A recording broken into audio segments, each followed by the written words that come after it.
Epiphany पर्व क्यों मनाते हैं? क्यों मनाते हैं इस पर्व को? ये शब्द जो है एपिफनी, एपिफनी का मतलब क्या होता है? एपिफनी मतलब होता है मैनिफेस्टेशन, प्रकटीकरण। किसका प्रकटीकरण?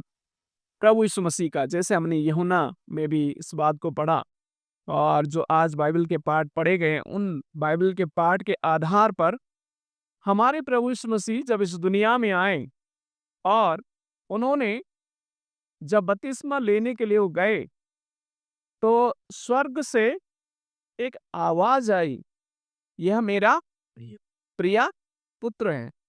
और कबूतर उनके ऊपर उतरा, और फिर प्रभु यीशु मसीह वहां पर क्या करते हैं? बपतिस्मा लेते हैं। और ये जो है, वहां पर यरदन नदी में यूहन्ना जब बपतिस्मा दे रहा था, आसपास से बहुत सारे लोग वहां पर थे, और पहली बार परमेश्वर जो है अपने आप को, प्रभु यीशु मसीह को अपने प्रिय पुत्र के रूप में प्रकट करता है। उससे पहले कभी वह प्रकटीकरण नहीं हुआ। तो इसे कहते हैं एपिफनी, यानी परमेश्वर जो है मैनिफेस्ट होता है, प्रकट होता है, अपने आप को प्रकट करता है। और इसको दूसरे शब्दों में थियोफनी भी कहते हैं। थियोफनी, थियो में से होता है गॉड, फनी मतलब होता है मैनिफेस्टेशन, यानी परमेश्वर जो है अपने आप को ईश्वर के रूप में, त्रिएकता के रूप में प्रकट करता है। पिता ऊपर से घोषणा करता है, ये मेरा प्रिय पुत्र है। पुत्र प्रभु यीशु मसीह है।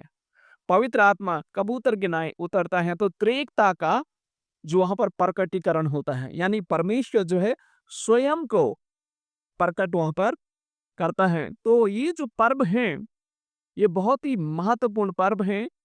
और हमारे प्रभु यीशु मसीह इस दुनिया में और उनकी पब्लिक सेवकाई में परमेश्वर के रूप में अपने आप को जो मैनिफेस्ट करते हैं, अपने आप को प्रकट करते हैं, अपनी डिविनिटी को प्रकट करते हैं, उनकी दैविकता को प्रकट किया जाता है। और आसपास के लोग जो है, पहली बार मानव जाति ने परमेश्वर को ऐसे प्रकट होते हुए देखा। पुराने नियम में लोग परमेश्वर को प्रतीकों के रूप में देखा करते थे। परमेश्वर मूसा को जलती हुई झाड़ी में प्रकट होते हुए दिखाई दिए, लेकिन परमेश्वर स्वयं उन्हें प्रकट फिजिकली माने आग के प्रतीक के रूप में।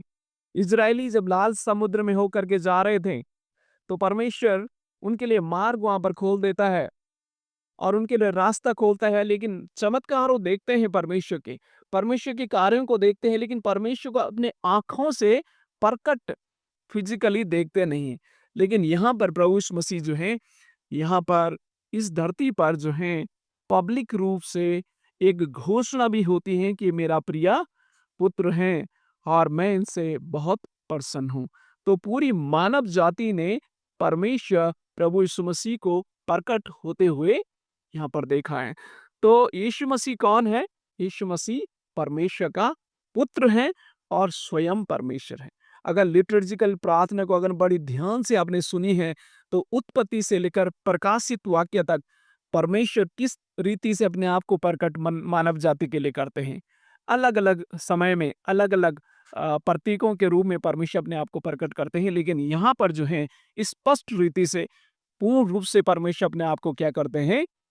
मानव जाति को प्रकट हो जाते हैं, ये मैनिफेस्ट कर देते हैं, अपने आप को रिवील कर देते हैं मनुष्यों के लिए, क्योंकि उन्होंने कभी सोचा भी नहीं था। स्वर्ग से आवाज आना, कबूतर के रूप में प्रभु यीशु मसीह के ऊपर उतरना, सब आसपास के लोगों ने ये घोषणा को सुना कि ये मेरा प्रिय पुत्र है, और सब लोगों आश्चर्यचकित हो जाते हैं और प्रभु यीशु मसीह के उस महानता के बारे में और उसके दैविकता के बारे में जो है, वो सब लोग जो हैं सुनते भी, अपने कानों से सुनते हैं और आंखों से देखते हैं। तो यहाँ पर जो है प्रभु यीशु मसीह कौन है? वो परमेश्वर का प्रिय पुत्र है और स्वयं परमेश्वर है। तो ये प्रकटीकरण यहाँ पर होता है। दूसरी बात, क्यों प्रभु यीशु मसीह ने ये पानी में बपतिस्मा लिया? क्यों जरूरी था उन्हें पानी में बपतिस्मा लेना? पानी में इसलिए प्रभु यीशु मसीह ने जो है बपतिस्मा लिया, ताकि इस पूरी सृष्टि को, जो सृष्टि पाप से, पाप के कारण अशुद्ध हो चुकी थी, जब आदम और हवा के पापों के कारण ये पूरी सृष्टि जो है अशुद्ध हो चुकी थी, पापमय हो गई थी।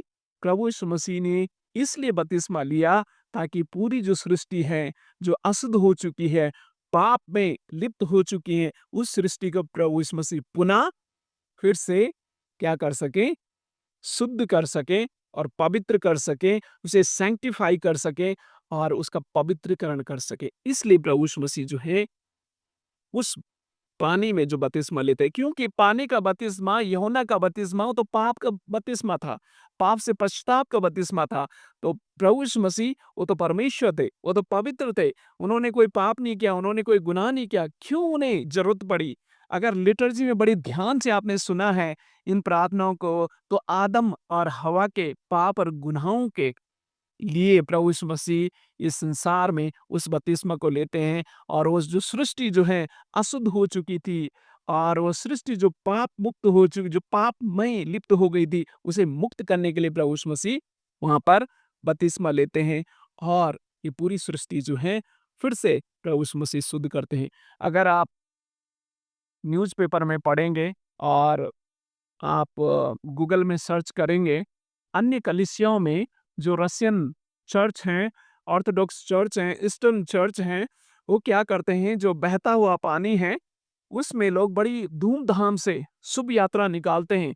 पूरे गाजा-बाजा के साथ, पूरे इंस्ट्रूमेंट के साथ, पूरी उनके जो समुदाय के लोग हैं, कम्युनिटी के लोग हैं, सब लोग बड़ी शुभ यात्रा के साथ नदी के झरने के पास जाते हैं और क्रॉस को जो है चलता हुआ जो पानी है उसमें फेंकते हैं और जो पहले कूद करके उस क्रॉस को पकड़ लेते हैं, वो ये आस्था रखते हैं कि वो जो है ये पवित्र हैं और वो परमेश्वर की आशीष जो है उनको प्राप्त होगी और हमें सबको प्राप्त होगी। जो उस क्रूस को लेंगे फिर उसको घरों में जो है उसकी ब्लेसिंग लोग लेते हैं, उस जल को भी लेके चले जाते हैं, घरों को शुद्धिकरण भी करते हैं और पवित्रकरण भी करते हैं। तो अलग-अलग जगहों में, अलग-अलग चर्च में जो है इस पर्व को बड़ी धूमधाम से मनाया जाता है। लेकिन ये क्यों हमें मनाने की आवश्यकता है? इसकी महत्व क्या है? इसका जो महत्व सिग्निफिकेंस है वो ये है, ये जो जल है, जो जल पवित्र किया जाता है, प्रार्थना के साथ जो जल पवित्र किया जाता है, इस जल को क्या किया जाता है, घरों में लेके जाया जाता है। घरों में ले जाया जाता है और घरों को पवित्रकरण किया जाता है। अगर कोई बीमार है तो बीमारों को ये जल दिया जाता है और अगर किसी प्रकार से कोई अशुद्धताएँ घरों में हैं तो घर को जो है शुद्धिकरण इस जल से किया जाता है और इस जल में ये एक आशीष है परमेश्वर की, एक अदृश्य आशीष है इस जल में जो हमें अपने जीवन में इसको अनुभव कर सकते हैं। मैं एक गवाही भी आपके सामने रखना चाहता हूँ। पिछले समय मैंने कलीसिया में गवाही बताई लेकिन आज मैं फिर से बताना चाहता हूँ कि ये पवित्र जो जल है इसमें कैसे अदृश्य शक्ति परमेश्वर की समाती है। ये अद्भुत है क्योंकि इसमें प्रार्थनाएँ होती हैं।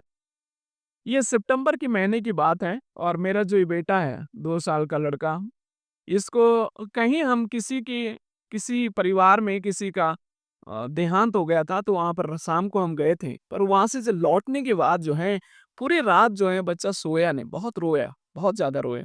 तो हम भी परेशान हो गए, हमने सोचा शायद ठंड के कारण उसको पेट में दर्द है, मालूम नहीं। लेकिन काफ़ी पूरी रात भर वो रोता रहा और कुछ मेडिसिन हमने दी, कुछ फ़र्क उसे नहीं पड़ा। फिर जो है दूसरे दिन भी सुबह भी उठा फिर भी रो ही रहा, फिर भी रो ही रहा, कंटिन्यू रो रहा है। तो हम परेशान हो गए। मेरे मन में एक विचार आया कि क्यों ना उसको मैं चर्च में लेके जाऊँ। मैं चर्च में लाया, यहाँ पर ब्लेसिंग वाटर था और ब्लेसिंग वाटर मैंने एक ड्रॉप ओनली उसके मुँह में डाला। आप यकीन नहीं करेंगे, ये मेरे लिए भी एक आश्चर्य की बात थी। एक ड्रॉप ही मैंने उसके मुँह में डाला, तुरंत उसका रोना बंद हो गया और तब से बिल्कुल बिल्कुल चुप, बिल्कुल ठीक खेलने हँसने लग गए। तो ये अदृश्य शक्ति इस जल में, अद्भुत रीति से शक्ति है। और एक दूसरा मैं आपको एक जो गवाही है देना चाहता हूँ, ये हमारे डॉक्टर अचन हैं, उन्होंने एक लीडरशिप मीटिंग में शेयर किया था। उनके बच्चे भी, उनके घरों में भी जो ऐसी अल्टर रखी जाती है और उसमें जो ब्लेसिंग वाटर है वो रखा जाता है। तो एक बार जो है उनके जो चिकन के बच्चे हैं, मुर्गी के बच्चे छोटे-छोटे बीमार हो गए थे। खाना भी नहीं खा रही थी, दाना नहीं ले रही थी। तो उस बच्चे ने क्या किया, उनकी बेटी ने क्या किया, वो ब्लेसिंग वाटर है, उसको थोड़ा-सा पिला दिया और मुर्गी के बच्चे भी बिल्कुल ठीक हो गई। तो इस पानी में जो है वो अदृश्य शक्ति है, दैविक शक्ति है। कैसे? ये परमेश्वर जानता है कैसे। जो परमेश्वर जल को दाखरस बना सकता है, तो ये जल में चंगाई देना, आशीष देना, ये उसके हाथ में है। तो ये पानी जो है कलीसिया में पूरे 12 महीने तक रखा जाता है। 1 साल के बाद, आज जनवरी 6 है, अगले साल जनवरी 6 2026 में ये प्रार्थनाएँ यहाँ पर होती हैं, इस जल को पवित्र किया जाता है। कलीसिया के जो विश्वासी भाई-बहन हैं, इस जल को लेते हैं, अपने घरों में लेके जाते हैं, घरों के चारों कोनों में छिड़कते हैं, अगर कोई बीमार होते तो उन्हें देते हैं और अगर किसी के अंदर कोई दुष्ट आत्मा की शक्ति, विभिन्न प्रकार की कोई अगर ऐसी बातें होंगी तो उनको पिलाते हैं और वो ठीक हो जाते हैं। ये पवित्र जल है। जिसमें परमेश्वर की अदृश्य शक्ति समा जाती है। तो इस जल को प्रैक्टिकली आप और मैं क्या कर सकते हैं? जैसे मैंने कहा प्रभु यीशु मसीह कौन है? परमेश्वर, स्वयं परमेश्वर है। तो इसको प्रैक्टिकली कैसे आप और मैं अपने जीवनों में इसको लागू करें? देखिए, जब प्रभु यीशु मसीह बपतिस्मा ले रहे थे, आप इस आइकन में भी आप देख सकते हैं। जब प्रभु यीशु मसीह बपतिस्मा दे रहे थे तो ऊपर से जो है घोषणा हो रही है, आवाज़ कि ये मेरा प्रिय पुत्र है। और यहाँ पर कबूतर आप देख रहे हैं प्रभु यीशु मसीह के ऊपर उतर रहा है। यानी परमेश्वर जो है अपने आप को त्रिएकता के रूप में घोषणा कर रहा है कि परमेश्वर क्या है? परमेश्वर। तो हमारी आप और मैं कैसे, जब आप और मैं प्रार्थना करते हैं तो हमें कैसे करना? पिता, पुत्र और पवित्र आत्मा के नाम से। हमारे कलीसिया में हम ऐसी प्रार्थना करते हैं। कई बार लोग सवाल करते होंगे, सोचते हैं क्यों त्रिएकता के लिए हमें प्रार्थना करने की आवश्यकता? क्यों? इसलिए क्योंकि परमेश्वर ने स्वयं इसको क्या किया? प्रकट किया। स्वयं परमेश्वर ने प्रकट किया कि ये मेरा प्रिय पुत्र है और कबूतर की नाई पवित्र आत्मा उनके ऊपर उतरती हुई है। तो जब आप हमें प्रार्थना करें तो कैसे शुरू करें? पिता, पुत्र, पवित्र आत्मा के नाम से शुरू करते हैं प्रार्थना और पिता, पुत्र, पवित्र आत्मा के नाम से ही हम प्रार्थना समाप्त करते हैं। तो ये एक बिब्लिकल है, ये बाइबल के आधार पर हैं और प्रभु यीशु मसीह जब बपतिस्मा लेते हैं वो प्रकटीकरण पहली बार सृष्टि में पहली बार ये जो प्रकटीकरण है स्वयं परमेश्वर को करता है। स्वयं परमेश्वर इस चीज की घोषणा करता है और प्रकट करता है। तो आप और मैं जब भी प्रार्थना करें कैसे शुरू करें? पिता, पुत्र, पवित्र आत्मा के नाम से। और जब प्रार्थना हम समाप्त करते हैं तो पिता, पुत्र, पवित्र आत्मा के नाम से। तो ये हम लोगों को कंटिन्यू करना। दूसरी बात, आप और मैं क्या कर सकते हैं? दूसरी बात जो आप और मैं, जो ये ब्लेसिंग वाटर जो है, आपको यहाँ से आप ले सकते हैं, प्रार्थना के बाद ले सकते हैं, आपकी बोतल में या कुछ अच्छे पात्र में इस ब्लेसिंग वाटर को आप लें और इसे घर के साफ-सुथरा जगह में रखें। जहाँ पर अल्टर रखी हुई है, वहाँ अल्टर में रखें। जहाँ अल्टर नहीं है, तो अल्टर आने वाले समय में छोटी सी बनाएँ और एक अच्छी जगह में इस पानी को रखें। अगर कोई बीमार हो जाता है, उसको आप ज़रूर उसको दें और घर के चारों ओर छिड़कें। कई बार दुष्ट आत्माएँ, भूत-प्रेत की आत्माएँ और अशुद्ध आत्माएँ घूमती-फिरती हैं, तो हमें शुद्धिकरण करने की आवश्यकता है। तो वो जल आप पूरे साल भर तक अपने घर में रख सकते हैं। अगर कम हो जाए तो और उसमें डालें पर ख़त्म होने ना दें। तो ये चीज़ें आपको मुझे करने की आवश्यकता है।